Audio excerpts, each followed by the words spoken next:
Hello everyone.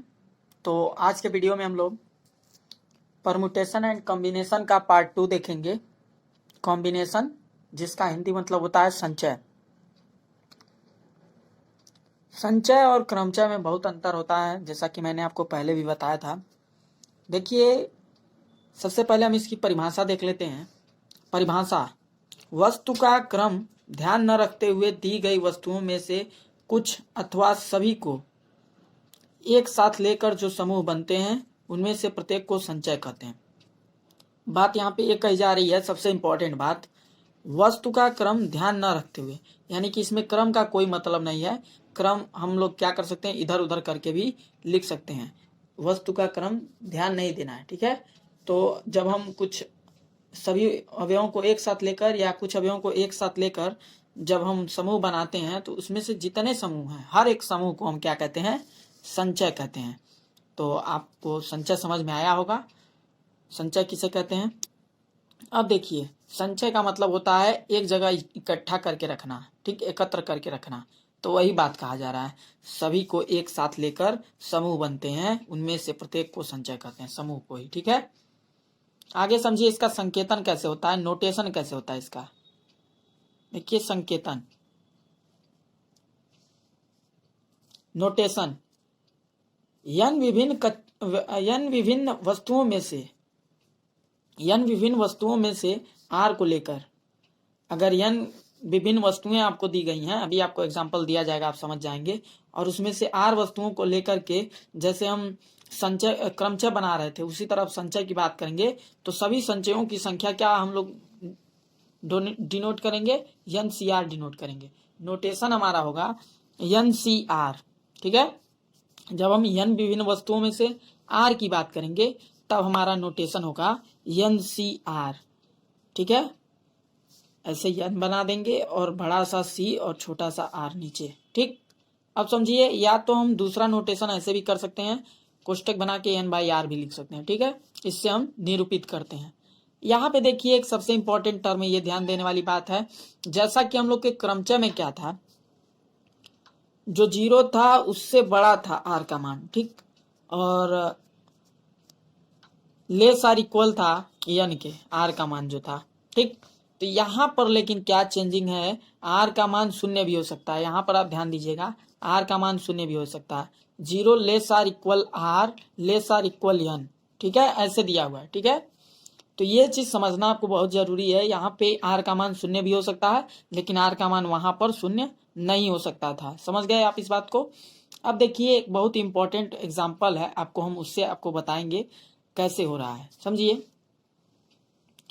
जैसे अभी आप संचय निकालना, क्रमचय निकालना सीख चुके हैं, तो अगर मान लीजिए हम कहें यदि ए बी सी डी तथा ई अक्षरों में से दो या दो अक्षरों को लेकर के, दो की बात करेंगे, दो या एक की बात नहीं करेंगे, दो की अक्षरों की बात करेंगे, तो दो अक्षरों को लेकर के बने क्रमचयों की संख्याओं की अगर हम बात करें तो 1 2 3 4 5 अक्षर टोटल कितने हैं, 5। तो हमने यन की संख्या मान ली 5, ठीक। अब इसमें लेना किनको कितना कितना है, 2 तो आर का मान कितना हो गया, 2। तो 5p2 हम इसको लिख सकते हैं। अब 5p2 की वैल्यू आप उसमें निकालना सीखे थे, कैसे निकालोगे, तो 5p2 निकालने के लिए 20 आया कहाँ से, आपको मैं यहाँ एक बार फिर से बता देता हूँ। एन पी आर का जो फार्मूला होता है, factorial n upon factorial n minus r से ये आया है। अगर फैक्टोरियल एन के जगह हम कितना रख दें, फैक्टोरियल 5, और अपॉन हम क्या लिख दें, फैक्टोरियल 5 माइनस आर का मान कितना है, 2, तो फैक्टोरियल 3 नीचे, फैक्टोरियल 5 ऊपर।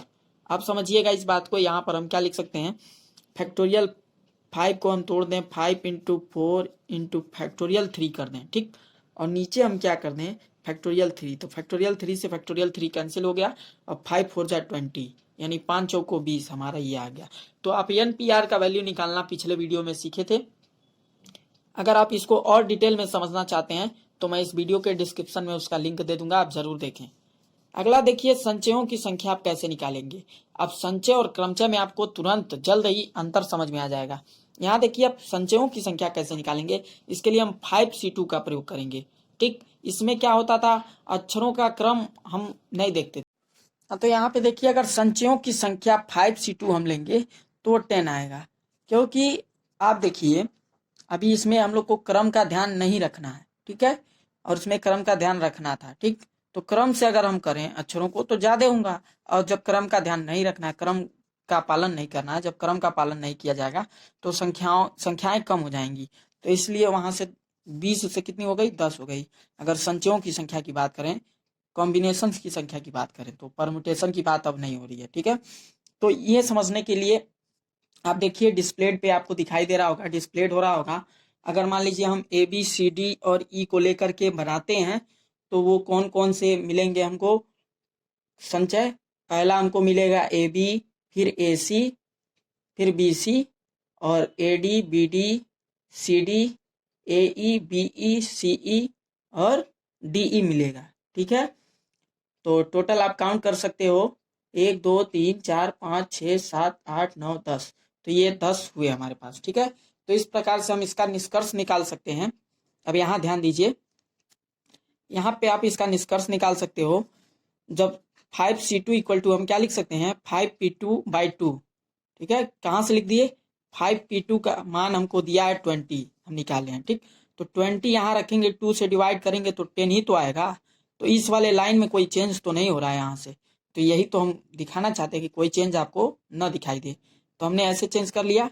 अब उसके बाद हम इसको क्या कर सकते हैं, इस 2 को हम इधर भेज देंगे, मल्टीप्लाई में आ जाएगा तो फैक्टोरियल 2 बन जाएगा।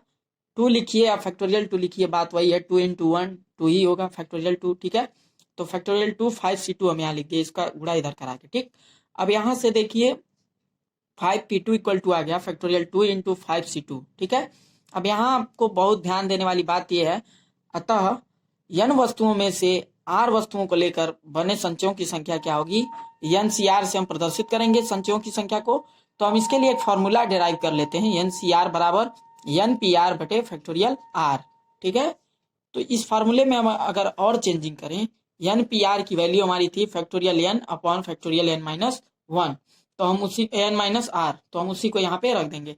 तो फैक्टोरियल NCR इक्वल टू हम क्या लिख देंगे, factorial n upon factorial r into factorial n-r। n ये जो चीज़ है NPR के फॉर्मूला से इतनी बातें मिली आपको। ठीक, इतनी चीज़ें आपको NPR के फॉर्मूला से मिली, और ये तो पहले से था 1/फैक्टोरियल r। तो ये हमारा पूरा NCR का ये मेन फॉर्मूला बन गया। ठीक, कॉम्बिनेशन का मेन फॉर्मूला यही है हमारा, इसी से हम बार बार इसी का उपयोग करके यूज करके हम वैल्यू निकालेंगे क्वेश्चंस में। तो इसको आप जरूर ध्यान दें, रिमेंबर कर लें, याद कर लें इसको आप। क्वेश्चन हमारे पास 14C3 का मान बताना है। 14C3 का अगर हमको वैल्यू बताना है तो कैसे बताएंगे। तो स्टूडेंट यहाँ पे हमको दे रखा है question 14C3 equal to question mark. इसको आप कैसे, इसका मान कैसे निकालोगे, कैसे इसकी वैल्यू आप बताओगे। तो हमने अभी फॉर्मूला आपको बताया, ये वाला formula NCR is equal two factorial n upon factorial r into factorial n-r। तो ध्यान दीजिए, सॉल्व करते हैं हम इसको। देखिए 14C3 इक्वल टू हम क्या लिख देंगे, फैक्टोरियल n की जगह 14, फैक्टोरियल 14 लिख दिया, और फैक्टोरियल r की जगह 3 लिख देंगे। और यहाँ पे इंटू अंदर आप क्या लिख दोगे, फैक्टोरियल n-r यानी 14 - 3, और ये बंद कर दोगे ब्रैकेट। ओके, अब देखो फैक्टोरियल 14 को आप क्या लिख सकते हो, फैक्टोरियल 14 × 13 × 12 इंटू क्या लिख सकते हो 11। ठीक है, फैक्टोरियल 11 लिख दो। इससे अभी आपको मैं बताने वाला हूँ क्या फायदे होंगे। फैक्टोरियल 11 लिख दिया। अब यहाँ देखिए फैक्टोरियल 3 इंटू यहाँ पर क्या हो जाएगा, 14 में से 3 क्या कितना हो जाएगा, फैक्टोरियल 11। फैक्टोरियल 11 से फैक्टोरियल 11 कैंसिल हो जाएगा। अब यहाँ देखिए 14 × 13 × 12। अब यहाँ फैक्टोरियल 3 को आप 3 × 2 लिख सकते हो, इंटू 1 लिख सकते हो। अब यहाँ देखिए 3 4 जा 12, 3 चौको 12। ठीक है, यहाँ देखिए 2 7 14। ठीक है, अब यहाँ देखिए 7 चौको 28 और गुणे क्या बच गया 13। तो यहाँ देखिए 13 बटे 104 का 4 हासिल 10, और 13 दूनी 26 और 10 कितना हो जाएगा 36। 364 हमारा क्या आ गया राइट आंसर। ऐसे हम लगाएंगे इन क्वेश्चंस को, आप समझ रहे होंगे। देखिए 13 बटे 104 को 4 हासिल 10, 13 दूनी 26 और 10 36। ठीक, इस तरह से आप इसको सॉल्व करेंगे। तो आशा करते हैं आपको इस टाइप के क्वेश्चंस में कोई दिक्कत नहीं होगा सॉल्व करने में। और भी क्वेश्चंस आप देख सकते हैं कैसे लगाएंगे। देखिए जैसे क्वेश्चन है आपके पास, क्वेश्चन नंबर 2, 100C99, इसका वैल्यू आप निकाल लोगे। ठीक, तीसरा क्वेश्चन 35C35, इसको भी आप लगा लोगे। ठीक है, ऐसे बहुत से क्वेश्चन हैं, आप लगाने की कोशिश करोगे। एक और क्वेश्चन मैं यहाँ लिख दे रहा हूँ, क्वेश्चन नंबर 4, 30C0, इसका भी वैल्यू आप बताओगे। तीनों क्वेश्चंस आपको खुद लगाने हैं और मैं आपको एक पहला तरीका बता चुका हूँ कैसे लगाना है, तो अभी आपको कोई दिक्कत नहीं होना चाहिए। ठीक है,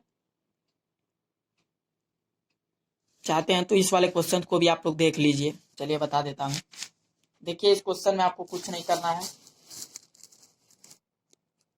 ये जो क्वेश्चन आपको दिख रहा है, ये वाला क्वेश्चन में कुछ नहीं करना है। देखिए सबसे पहले हमको क्या करना है, एनसीआर का फॉर्मूला लिख लेना। एनसीआर का फॉर्मूला हमको मालूम है, factorial n upon factorial r into factorial n minus r, यही तो है फॉर्मूला। फॉर्मूला लिख दिया। फैक्टोरियल एन की वैल्यू कितनी है, 100 है, तो 100 फैक्टोरियल के अंदर लिख दिए। ठीक, अब यहाँ देखिए फैक्टोरियल आर की वैल्यू कितनी है, 99, तो यहाँ पे 99 फैक्टोरियल लिख दोगे। और एन माइनस आर यानी कि 100 माइनस 1, 100 माइनस 99 कितना हो जाएगा, 100 माइनस 99, यहाँ भी फैक्टोरियल बन जाएगा।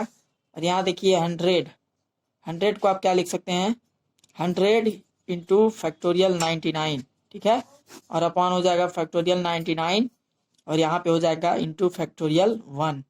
ठीक है, 100 में से 99 घटाएंगे तो ठीक। अब इसके आगे के स्टेप समझिए क्या करेंगे। इसके आगे देखिए फैक्टोरियल 99 से फैक्टोरियल 99 कट जाएगा, फैक्टोरियल 1 की वैल्यू तो 1 ही होती है। ठीक है, अब यहाँ देखिए यहाँ से हमारा राइट आंसर आ जाता है 100। क्या आंसर आ जाता है, 100। तो इस तरह से आप और सभी क्वेश्चंस को सॉल्व करेंगे, और नहीं आते हैं तो आप कमेंट बॉक्स में बताएंगे, तो और क्वेश्चंस जो आपको नहीं आ रहा है वो बताए जाएंगे। ठीक है, तो ऐसे हमारा ये क्रम संचय वाला वीडियो भी होता है। अब इसमें आप कुछ अंतर है समझ लीजिए, संचय और क्रमचय में कुछ अंतर है, उनको आप समझ लीजिए। देखिए संचय में वस्तुओं का केवल चयन किया जाता है। इस सारे अंतर को आपको मैं लिख के बता दे रहा हूं। ठीक है, समझ लीजिए एक एक चीज क्या होता है संचय में। चलिए अंतर समझ लीजिए। एक साइड में लिख देता हूं संचय और दूसरे साइड में लिख देता हूं क्रमचय।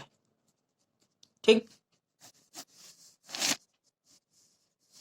देखिएगा पहला अंतर समझिए। इसमें क्या होता है, संचय में वस्तुओं का केवल चयन किया जाता है। इसमें क्या होता है, वस्तुओं का केवल चयन किया जाता है।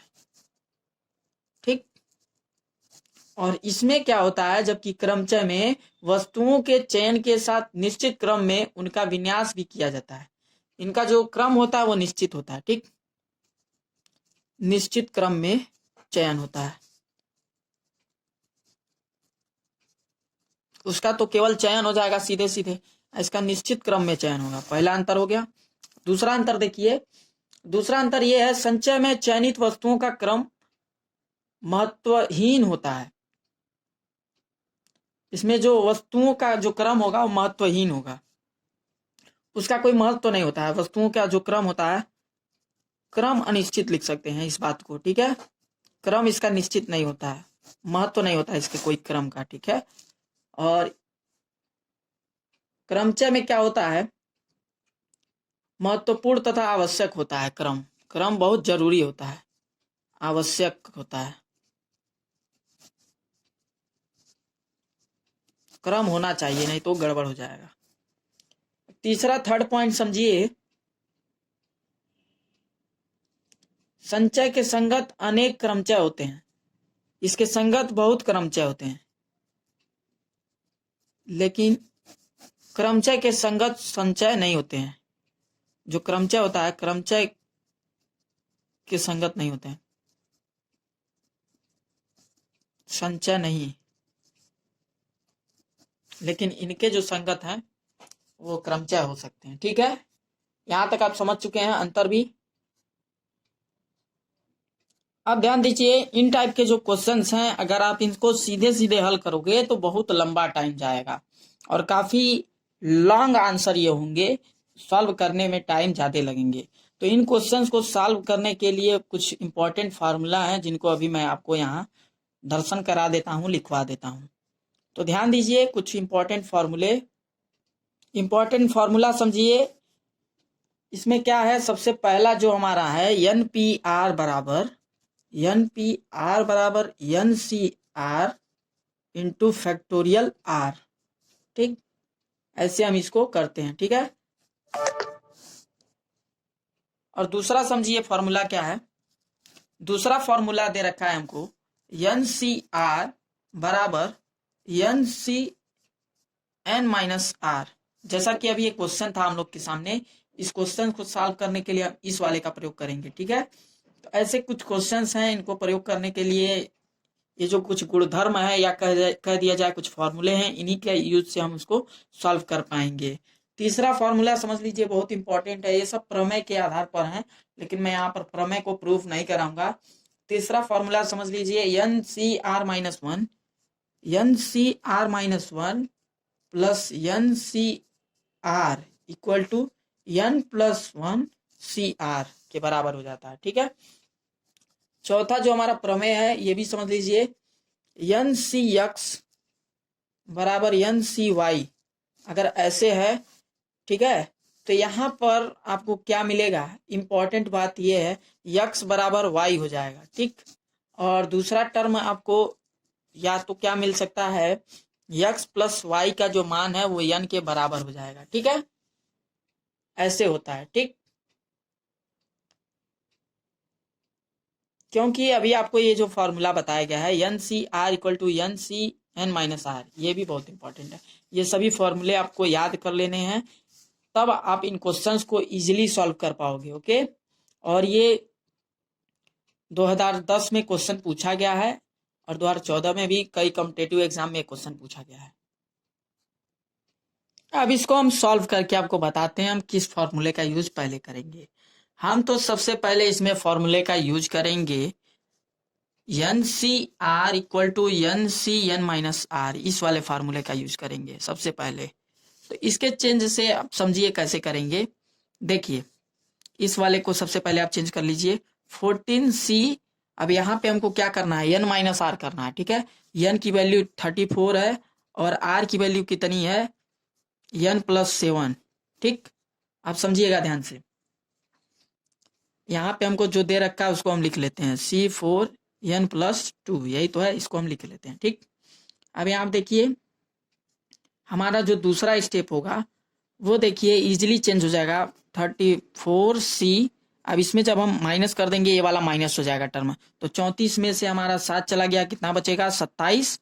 ठीक है, और यहाँ पे हो जाएगा 27 और माइनस n। ठीक है, बराबर में हम क्या लिख देंगे 34c4n प्लस 2, जैसा का है वैसे ही हम इसको छोड़ देंगे। ठीक है, अब यहाँ देखिए आपको मैं एक टर्म दिखाना चाहता हूँ। यहाँ पे देखिए n की वैल्यू यहाँ देखिए दोनों आपस में बराबर हो चुके हैं। ठीक, n की वैल्यू दोनों आपस में जब बराबर हो चुके हैं तो हम लोग क्या करेंगे, अब फॉर्मूला यूज कर लेते हैं। यहाँ पे चूंकि हम लोग क्या जानते हैं, एन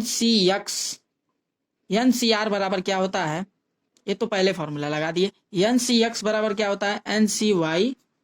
ठीक है, तो जब एन बराबर हो तो हम इसको क्या लिख सकते हैं, एक्स बराबर वाई। अभी तो आपको बताया गया थोड़ा देर पहले एक्स बराबर वाई कैसे लिख सकते हैं। ठीक, अब देखिए तो यहाँ पर हम क्या लिख सकते हैं, इस फॉर्मूले से 20 आर का मान जो है बराबर कर देंगे। ये आर ही तो है, एक्स और वाई आर की तो वैल्यू है, एक्स बराबर वाई हो गया है, तो यहाँ पर हम आर को बराबर कर देंगे क्योंकि एन का मान बराबर है। तो यहाँ पर 27 minus n equal to 4n plus 2 कर देंगे। ठीक, अब देखिए यहाँ से हमको n का मान मिल जाएगा इजीली। अब देखिए यहाँ से इजीली हमको n का मान मिल जाएगा, देखते हैं कैसे मिलता है। चलिए, ये वाला जो n है इधर जाएगा, ठीक। और ये 2 इधर आएगा। 27 में से 2 माइनस कर दोगे, 4n में प्लस n कर दोगे, और यहाँ पे 2 गया 25 और यहाँ हो गया 5n। तो यहाँ से n की वैल्यू अगर हम 5 को पक्षांतर कर दें तो क्या हो जाएगा, तो यहाँ देखिए 5 5 25, इसमें इसका भाग देंगे तो 5 का मान, n का मान कितना आ जाएगा 5। तो इस प्रकार से हमारी जो यहाँ से हमको क्या क्वेश्चन में दे रखा था, हमको n का मान ज्ञात करना था। 34cn + 7 बराबर 34c4n + 2 था, और यहाँ से हमको n का मान निकालना था। तो हमने इन स्टेप्स को फॉलो करते हुए n का मान 5 ला दिया। अगर हम डायरेक्ट करते, अगर हम इसको डायरेक्ट लगाते, इसके फार्मूले पे रखते बार बार एनसीआर पे, इसको एनसीआर पे रखते तो खूब लंबा प्रोसेस होता और काफ़ी लॉन्ग प्रोसेस होता। और यहाँ देखिए हमने मैक्सिमम 5 और 6 लाइन में हमने पूरा कवर कर दिया है। देख लीजिए 2 4 6, मैक्सिमम 6 लाइन में हमने पूरा कवर कर दिया है। तो इस तरह से इन क्वेश्चंस को आप इजीली सॉल्व कर सकते हो। ओके, तो आशा करते हैं आपको ये वीडियो पसंद आया होगा। तो वीडियो पसंद आया तो जल्दी से कर दो लाइक, और अगर आप हो हमारे चैनल पे नए तो चैनल को भी कर दो subscribe. Thanks for watching, good bye, मिलते हैं नेक्स्ट वीडियो में।